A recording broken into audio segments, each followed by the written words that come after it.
This is Hidden Killers Week in Review. A look back at the most prolific stories of the week. This is Hidden Killers with Tony Brueski.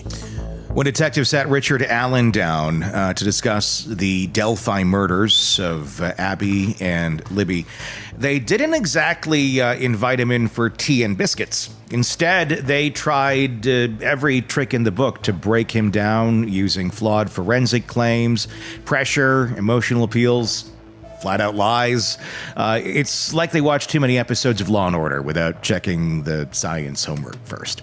Psychotherapist Shavaun joins us today to help unpack what exactly was happening in the interrogation room, and we have a lot of clips to walk through and witness as far as what happened now that they are released. Shavaun, before we do that, when interrogators use exaggerated or even fictional expert evidence, because that's what was used in here, to pressure someone into confessing something they didn't do. How does that typically impact someone psychologically, especially like this, where, again, I don't believe he did it, and I think a lot of people don't believe that he did it, so we're going to operate on that plane. It really is designed to coerce a confession, and a lot of us have ethical concerns about the tactics that are used in these kind of interrogations. But it is pretty standard, across most law enforcement agencies, and it is designed to elicit cognitive and emotional fatigue to completely break the person down. And at some point, a vulnerable person may just agree because they want out of the pressure. So they may say they did it when, in fact, they didn't. And you never got a confession out of him while he was in a good place, in a right, sane, healthy mindset. But the argument is, oh, well, he confessed later in those phone calls. And we're going to get to that in just a little bit. But at what point... I mean, I get some of these tactics, although some of them are pretty archaic and don't really work very well. There's other ways of handling these sort of things. You'd wish there was more education for investigators, that they could adopt some of that. But, I mean, it's like we're watching, like a 1950s episode of Matlock or something. It's like, what's going on here? When you're not getting what you want, which they clearly were not getting what they wanted, at what point do you stop? At what point do you go, maybe this isn't our guy? Mm-hmm. Mm-hmm. I mean, that's the question. I mean, when do you finally go, okay, we've tried to break him and we're not getting anything here? Right. And it's painful to watch, particularly when you see his genuine distress and confusion. It's excruciating. It is. We're going to start taking a look here at one of the clips from the interview. We're going to start at the beginning. So we have, there was two interviews that were done. There was one where it was initially him and some investigators, and they start out kind of friendly, trying to gain his trust. And then they slowly introduce some evidence in, and he firmly denies it. And there's another interrogation that happens a little bit after that, and we'll watch some clips from that as well, where they get a little more intense, and they eventually arrest him. And then we have the jailhouse calls that start from beginning to crazy. Let's start at the very beginning, so everybody has a context on what Richard Allen, really was like before being put into a box for more than a year and tortured. This is initial interrogation. Good luck finding anything that points in that direction. I mean, it's not me. You're not going to make me believe it's me. You're not going to find anything that ties me to those murders. So I'm not really that concerned. You went from trying to, I don't know what you want to say, get my trust, and then slowly lure me into telling you I killed somebody, and I'm not going to do it. I don't know where this came, of course. I'm not trying to give you a hard time, really not. I just want you to put yourself in the situation where we as police officers are looking at all the evidence that we have and what you've told us right now, okay? Okay, not trying to give you a hard time, just want to make sure that we get everything taken care of here. That's why we wanted to look at the things that we wanted to look at. And that's not going to happen now. I mean, like I said, we're done here. So arrest me or take me home. I understand. So arrest me or take me home. I'm done. These This is stupid. Okay.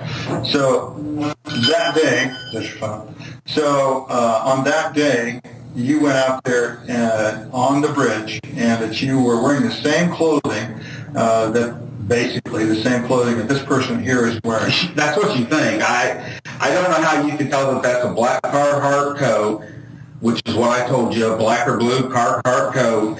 Blue jeans.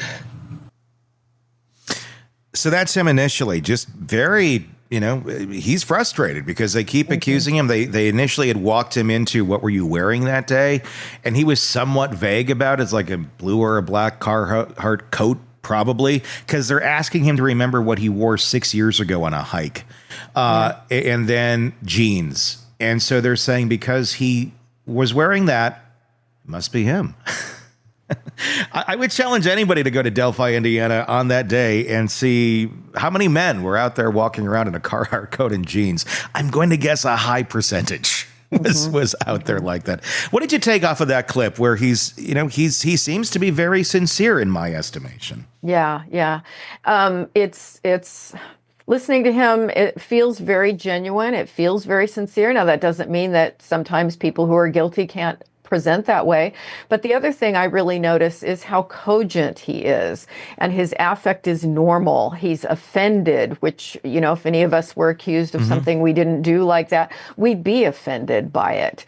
And he doesn't seem incredibly nervous at this point in this clip because he's convinced that he's innocent. And that's how it comes off to me. But this is clearly not a man at this point who is showing any signs of psychosis. No, and he's very much like onto them right away. He's calling them out. He's like, no, I didn't do this. You're not going to. And he's confident, which one would think you would be confident if you didn't commit the crimes. Like, yeah, go look at whatever you want, but I'm not just going to give you carte blanche to wander around my house and talk to everybody in my world. You got to have some more evidence to come in and do that sort of thing. And so they eventually had the bullet, which we'll talk about in a little bit. But here he is right now talking about not wanting to be the fall guy in this. I don't want to be somebody's fall guy, and we're going to try to make pieces of a puzzle fit somewhere they don't fit so we can close this thing. And I'm not saying you guys, please don't think I'm questioning your integrity. That's not what I'm saying.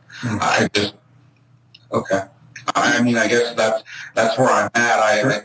It doesn't seem like a simple conversation we're having. It seems more like you think I might have done it. So I understand what you're saying. I completely get what you're saying, or how I would feel from your point of view. Okay. Yeah.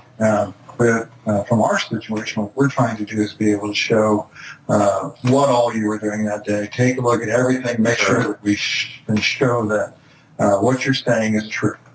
Okay, so that we can be able to say to someone else, whoever's prosecuting this case, look, we looked at Mr. Allen, he's not our guy. And we looked at him because we looked at his phone. And I was going to ask you something else, too. Be able to look at your car, and also, with your permission, we'd like to look at your house. And so all these things are very, very important just to be able to... No, I get that.